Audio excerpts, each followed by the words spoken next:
most accepted classification, AREDS classification, was based on 30-degree color fundus photo. But drusen's which are less than 25 microns can't be detected clinically, so various modalities like OCT, OCTA, FF, and RetroChem. So retro mode imaging is specifically designed to see the alteration at the level of the RPE.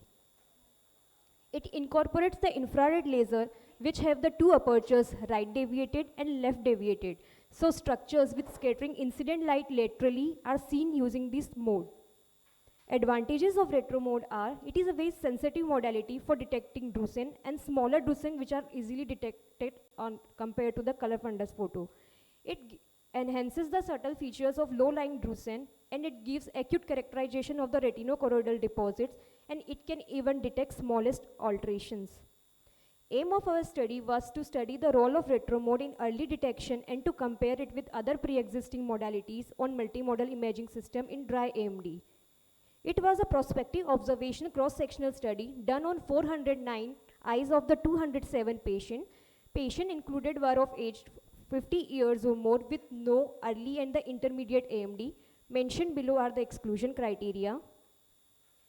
Eyes were divided into three groups according to the size and the number of drusens, namely Group 1 no AMD, Group 2 early AMD and Group 3 intermediate AMD, which were further subclassified into two subgroups. This is the color fundus photo, FF and retro mode photo of the no AMD, early AMD and the intermediate AMD. Coming to the results, this is the demographic profile of the patient.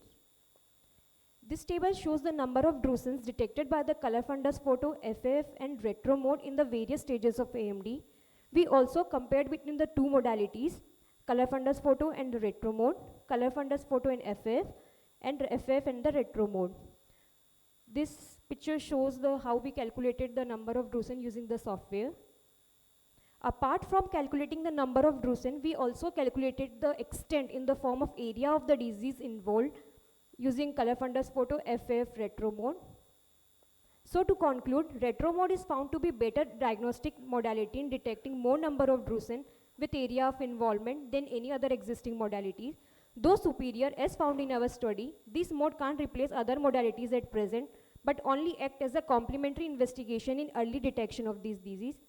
Hypothesis, lesser the severity of disease and smaller the size of drusen, there is more chances of false positive count. FF shows more number of drusens compared to the color fundus photo and retro mode in smaller size drusen and in early stages of disease. As the depositions become more defined, that is in the intermediate stage, pickup rate is more on the retro mode. Limitations of our study was, it was a cross-sectional one-time study. Further longitudinal studies are needed to provide superiority of this modality over present modalities. Thank you.